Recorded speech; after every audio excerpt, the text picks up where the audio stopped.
Hi, I'm Kristen Connolly. I'm the elected clerk recorder and registrar voters here in Contra Costa County. Over the next 2 months, high school students will be interviewing elected officials of their choice to learn more about their work. We hope you will enjoy this series we're calling Democracy Dialogues.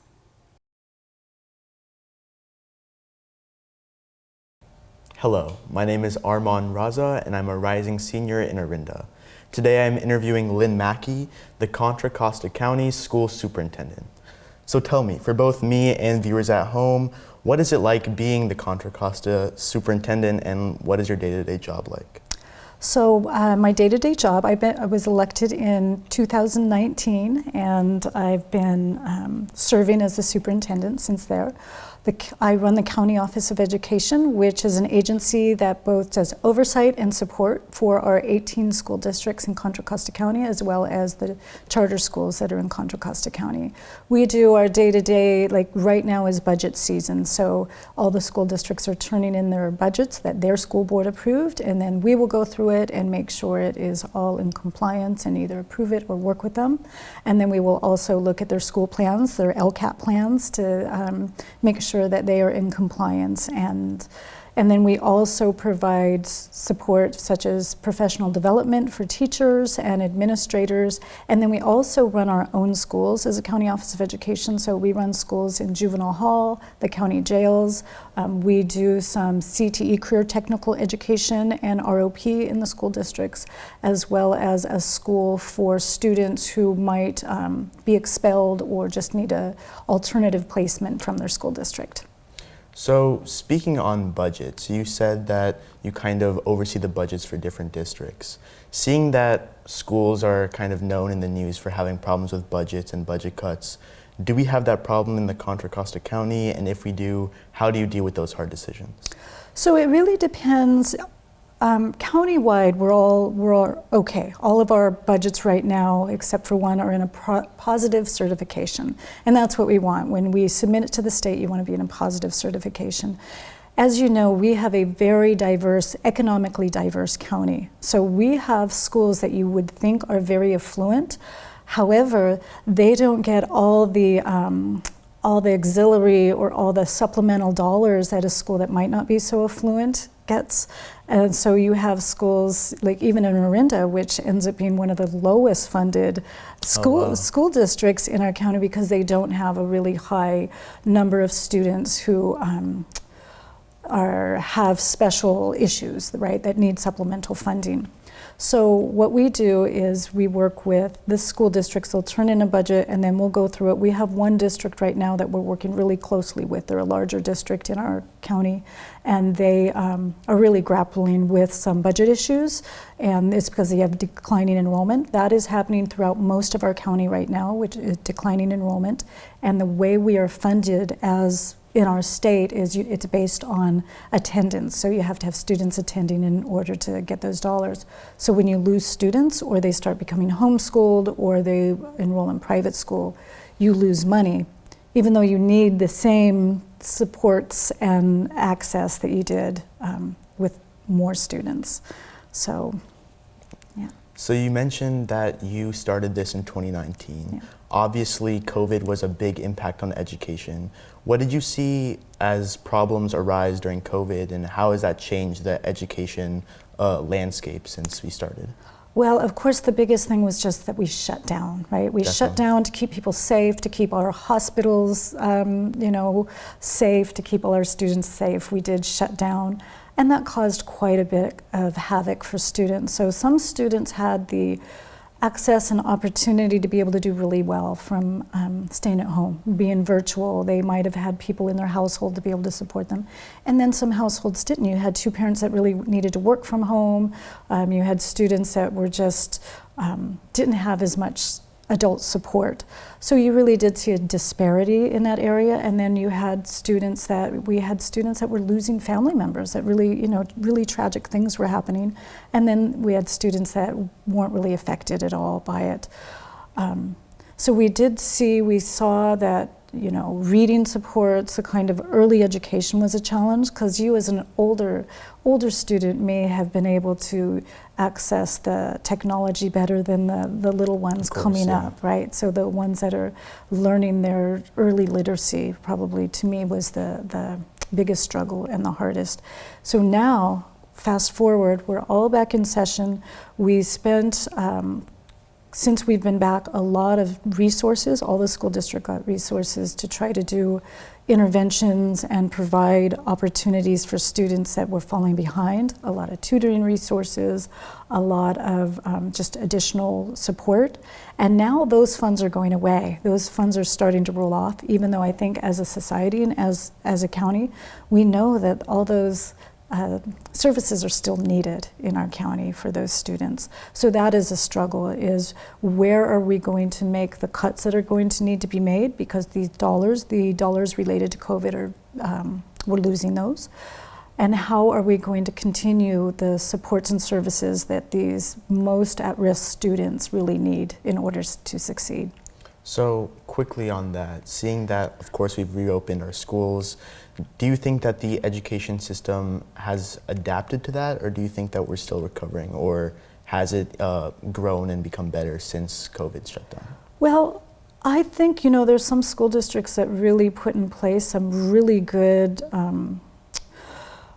virtual schools that are continuing, right? That are still thriving. So a lot of families really found that they preferred more flexibility, and they're doing more of an online situation.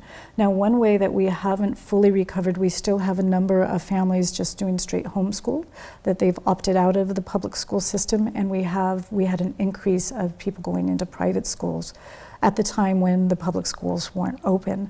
So I do think we're still in the process. I mean, we aren't that far out of it. We are still in the process of adapting and taking all the positive that we did learn about how to really meet the needs of students, like with multiple, just in multiple ways. And I think we're taking what we learned and trying to apply it, and then trying to really heal and support the students that still have a lot of kind of baggage from the pandemic, a lot of effects from the from the pandemic. Yeah. So you've spoken before about kind of your unique experience with education and your GED, and that's how you kind of got into that. So how do you think your kind of unique experience and kind of unconventional experience with education has affected your kind of values as a county superintendent? Oh, that's a great question. When I started at the county office, so I not only was I a student at the county office back in 1979 in one of those schools for expelled students, I also, my first teaching job out of college was at the County Office of Education. And what I realized was I had never had a good school experience from the time I was small until I dropped out in middle school. I'd never had a good school experience. And so I really came with it at this lens of we have to fix it, we have to fix it, we have to fix it. I don't want any child to kind of have this experience I had. And then as I got into school administration, and especially now that I'm a county superintendent, I get to go around to these school districts and see amazing teaching and learning. That not everybody is having the school experience that I had, right? That the majority of people are having a really good school experience. In our county, we have a higher rate of graduation than the state does. We have really good stats overall as a county. Now, when you go, like I said, we're very diverse, so some schools and some classrooms are not having that experience. But I really did come into this role thinking, I want to make sure that nobody has the experience that I had and that my friends had. We were kind of, we were more of the alternative ed type of students, and we were not, I don't think we were giving all the opportunities and all the respect and encouragement that students who fit into a traditional educational system were given. So now that obviously things have changed over all these years, do you think that these systems that you used to go through for those that are expelled and those that don't have conventional education, how do you think that they've changed and evolved over time? Well, to some of it hasn't. I remember being very surprised coming back and saying, wow, nothing's changed. I actually became the principal of the school that I was in when I was out of the district, right, when I was needed to find an alternative placement. And things had not changed. They really haven't. And we have worked really hard at the county office to hire teachers that really have a caring spirit for students that might not be fit into traditional education, and to really help students meet them where they are. You know, not everybody wants a traditional pathway. Now, some do, so we really want to give them the opportunity.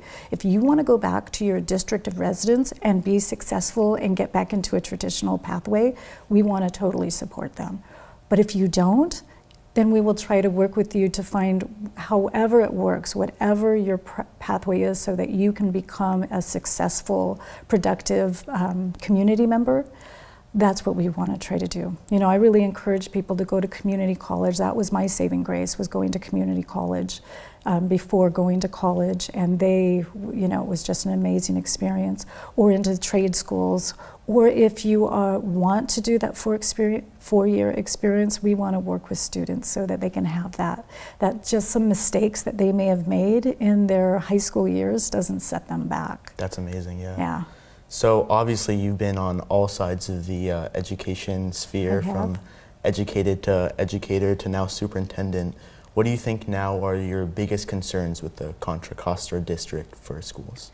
So Contra Costa as a whole, I really do try to focus on, for the districts, just where they need support, give them support, you know, try not to interfere, because it's really local control. All of our 18 school districts have their own school board, and they all have, and we have 18 amazing superintendents across our county.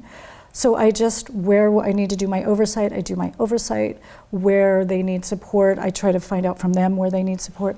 But for my own programs that I run, I really do try to focus on our programs for homeless students, programs for foster youth, programs for incarcerated students, really those students that are more marginalized and may have not had the access and the opportunities. And I really do think that is an area that we should focus on, and we do. Our county, as we like to say at the County Office of Education, really does prioritize doing good work in our juvenile justice systems, or our legal system, I should say, and really supporting students, foster students, and students who are homeless. And we really make that a priority at the County Office of Education. Now, countywide, the issues that schools are facing right now are staffing issues. Like there's a definite staffing shortage. We had schools that couldn't find substitute teachers this year. I'm trying to encourage everybody to, if you have a BA, become a substitute teacher. It is really good work. The more subs we have, the better the work is, because you don't have as much overcrowded classrooms. But we have staffing shortages across the county. Funding continues to be an issue across the county.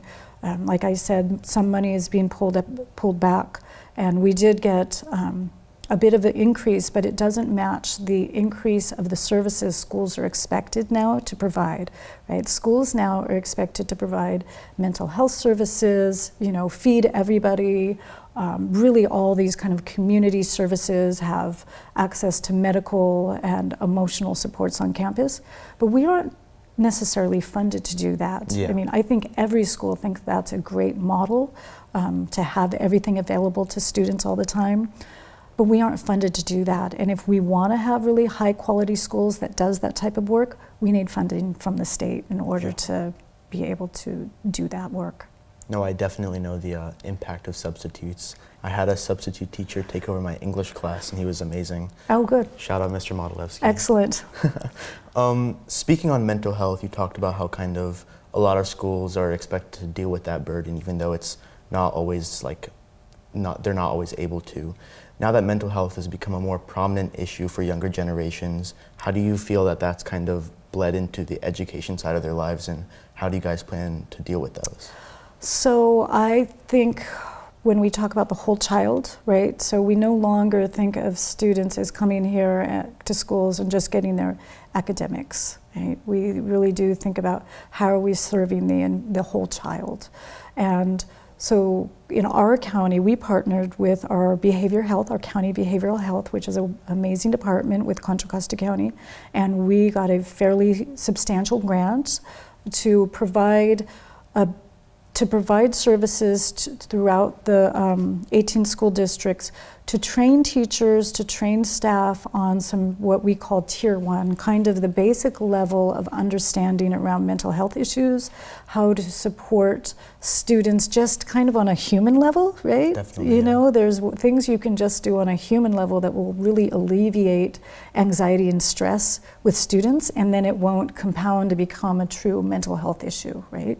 So we are doing training in schools around just basic understanding and suicide prevention, and how can we support. And then we've also helped some of the districts get grants to get more counselors on site. And so I know that across the county there are more counselors on school sites now than there were prior to the pandemic, in order to support students. And it really is, I really do think it's more, it shouldn't just be on the schools, it really is societal. Like, what can we do to alleviate the stressors for parents in order to support children at home? And if children are getting everything they need at home, they'll have a better chance of focusing and getting what they need at school. And it really does, it's that old adage, it takes a village. It really does take a village to educate a child. It shouldn't just be either the parents or the students or the teachers. It really takes everybody. Yeah, at my own school we have a wellness center that was recently opened, and I know many friends that are able to go there and feel safe. Yeah, I know that Akalani's was really on the cutting edge. They were doing wellness centers before other people were doing wellness centers, the school district, and they are a model that we even look to try to get professional development from, because they're doing such a good job with it. So one last question on a brighter side of things. Yeah. What do you think is the favorite part of your job that you kind of look forward to? You know what, the favorite thing I do, so we run the County Teacher of the Year program for the 18 school districts. And so I get to go in to see each Teacher of the Year that has been nominated from their school district. And I see amazing teaching and learning by going in there. It is so fun. And like this year there were some TKers, so I got to go in and be with the little, you know, 4-year-olds and these amazing teachers, and that is definitely the most fun. And then just doing the really good work. And you know, I was a principal in juvenile hall, and now I get to go back and see the good work that we're doing in our own schools. Well, thank you so much for speaking with me today. Thank you so much.